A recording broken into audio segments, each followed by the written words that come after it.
Good afternoon, good afternoon, good afternoon. So first and foremost, if we could, can we give a round of applause for all the rest of the speakers?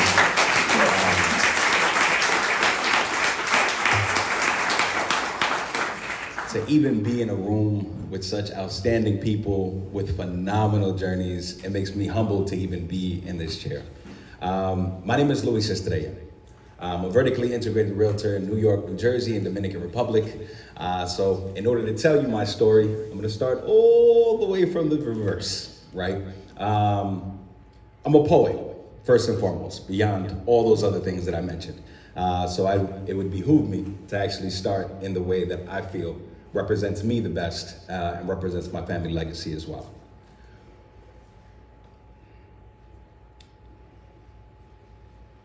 Todos nuestros movimientos tallan una nueva ruta para pisar. No me importa cómo estrecha o solitaria la carretera, Dios puso un latido de corazón natural en todos de nosotros, para que cuando hay perdido mi ritmo, puedo escuchar el tuyo para encontrar mi camino a casa, nuestro universo.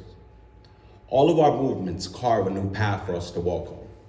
It doesn't matter how narrow or lonely the road, God put a natural heartbeat in us all. So just in case, if I lose my rhythm, I could find my way back to the home of the universe. Right?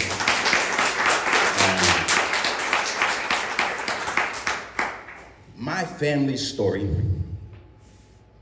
the family that I cling to the most, I would say, starts in Dominican Republic, right? The history of Dominican Republic in and of itself is a very complicated one. As we know, Christopher Columbus did his thing, finding his way around the world, but got lost in Hispaniola, our island, our country. What's interesting specifically about this journey is the inhabitants of that island, 97% of them were killed off by Christopher Columbus and his merry men. Thankfully, right, that island was repopulated with African slaves coming from places like Ghana, places like Nigeria, and so on and so forth. So I'm like to say that I'm an amalgamation or a nice little blend of all the greatest things around this world and then some, right? But with that being said, our history in that country and even moving into this amazing country is a complicated one because we are taught to hate the very skin color that we have and embrace the opposite, the other. So our history as a family has been one embroiled in love who you are, love where you come from, but at the same time, white is right, right? It's kind of the underlying theme sometimes in the fashion or in the media and things of that nature. Now, the reason why I mention this is because we are taught to love ourselves, right? We are taught to love and embrace our culture. But in order to do that, we must first acknowledge who we are, right? I call myself Afro-Latino, right? Because I understand my culture is embedded with the passion and the fusion of African ancestry. To even have the ability and the honor of having a wife who's Ghanaian and Zambian, to me is like the blending and the tying of the knot, saying everything was made right, at least within our isolated family. But with that being said, going back to our family, or the beginning of it, to me, it really starts with the legacy of Juan Gaton, right? Juan Gaton is my great-grandfather who had the ability to come to this country. He was born in 1921, and for as long as I knew it, that man was a man who was dedicated to providing land and opportunity to his family and to the family that will one day come, right? Unfortunately, he passed in 2013, but that was while I was old enough to ask him the right questions to find out what was it, right? What was it that made you come to this country? And for him, it was piensa pa mañana, Always think about tomorrow, right? Never be an ultra consumer, be a producer, be a provider, create opportunity for you and everybody who comes after you, right? Little did I know, when I was growing up, he owned this one building in East New York, where most people wouldn't dare step foot in half of the time, at least while I was growing up, right? But he saw the opportunity of buying a multifamily, a 6-unit commercial property.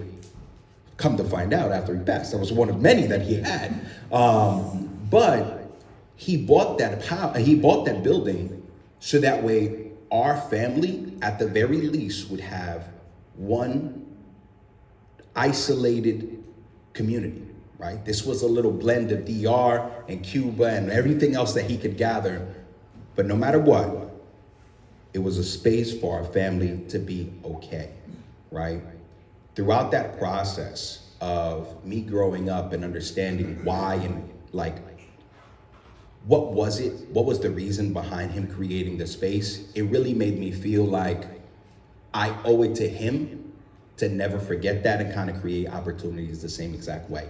Now, thankfully, the woman behind him is my grandmother, Providencia Castillo. These two people in and of itself remind me, and have always reminded me, that life comes in entrepreneurship, right? And the ability to control your own destiny by having and creating a way for yourself, right? They were entrepreneurs, seamstress. He was an everything man, a handyman, a landlord, a this, a that. He refused to carry that cane for as long as possible. He would throw it at the doctor and say, I don't need this. I'm able to stand on my own. But that in itself was a testimony to who I could become, right? I didn't have to have a crutch.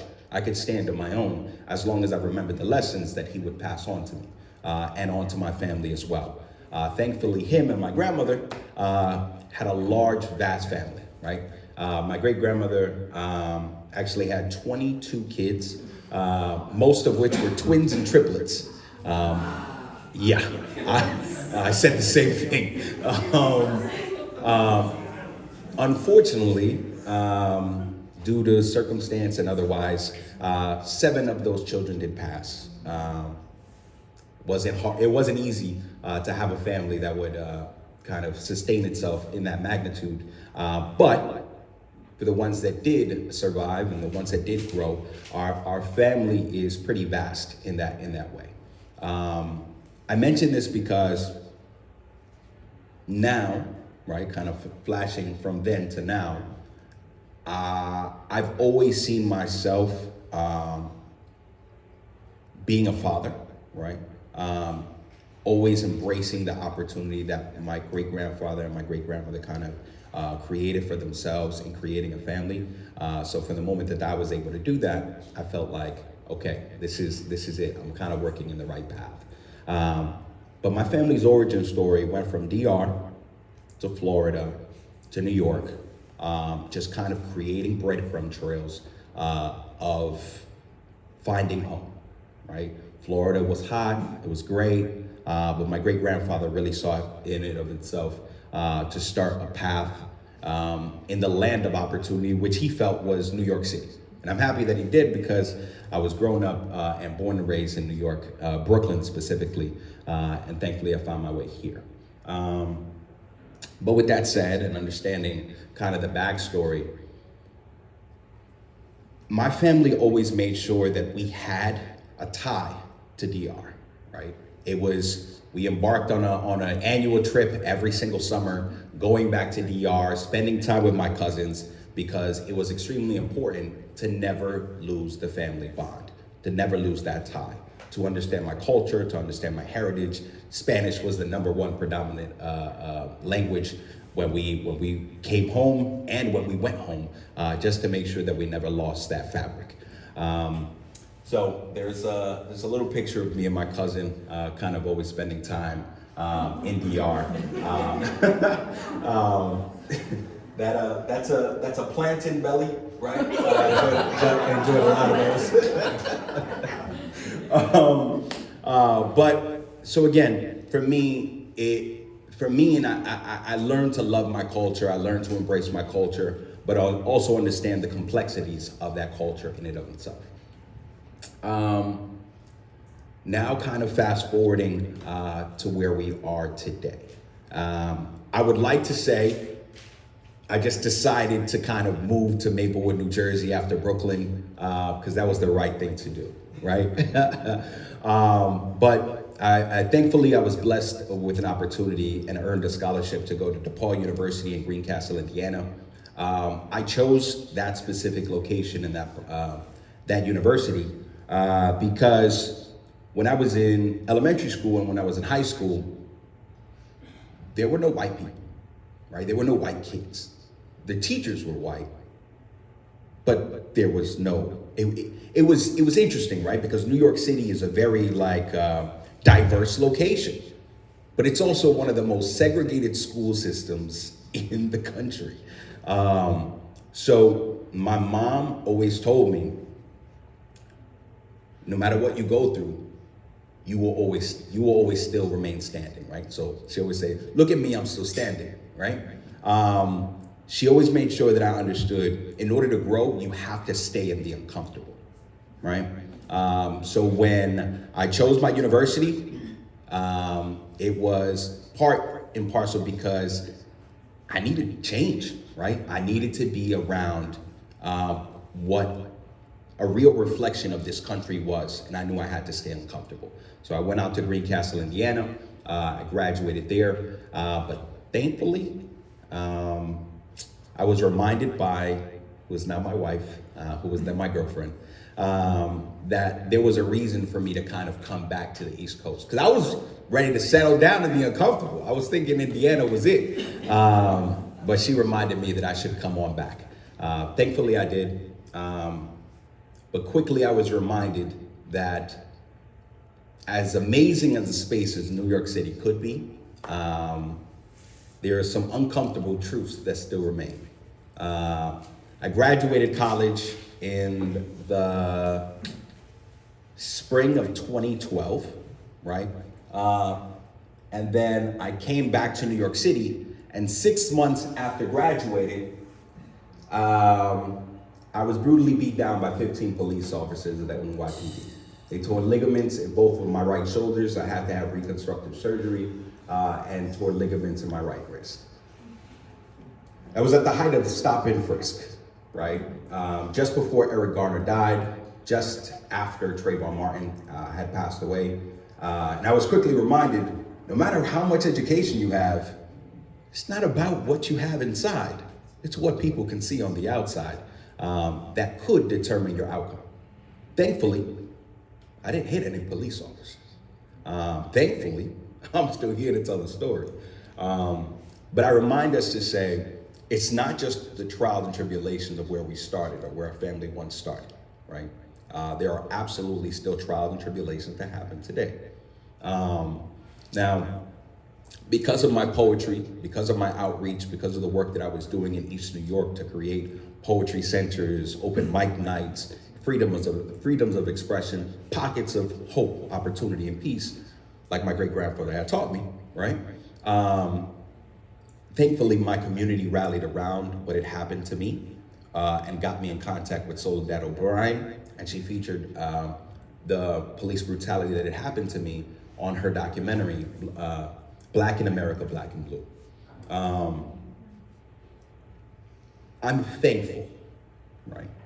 I'm thankful that that actually happened because everything was stripped from me, right? The opportunity to get employment for several years, the comfort of having a degree, the whole 9 yards. I became a full-time street poet, going on the New York City subway, just speaking truth to power, doing what I had to do, and that in itself carved the way for me to get into the New York City school system and become a creative artist educator, right?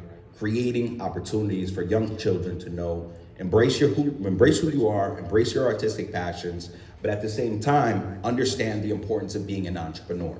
So I started teaching entrepreneurship classes, the whole 9 yards. Now, but within that journey, I was told you have to leave New York City because you can and will die. because you're dealing with the 75th precinct, and they make people disappear. It sounds dramatic, trust me, I know. But being followed every night home by police cars, flashing lights on you, arresting your friends, or trying to arrest your friends for just walking you home, that became a reality for me. So I had 2 weeks to effectively change my career, right? The career that I had just made for myself, and do something different. Inspired by the story of my great-grandfather, what he had done in East New York, the only safety that I had in that apartment that then confined my reality was a Monopoly box or a Monopoly board. And I said, that's it. If I got 2 weeks to get out of New York City, I know exactly what I'm gonna do. I went out, within 8 days, I took all the necessary hours to get my real estate license, took a bus out to Albany, got the real estate license in 8 days, and then my wife and I started looking for space in New Jersey. She pulled me over, right? Shout out to that amazing woman. Yeah. You mentioned the impact or the strength of the push and not just the pull, right? My wife was absolutely the pull to bring me to New Jersey, because if that stuff would have never happened, I don't know if New Jersey would have been in the books with me. I was just being real.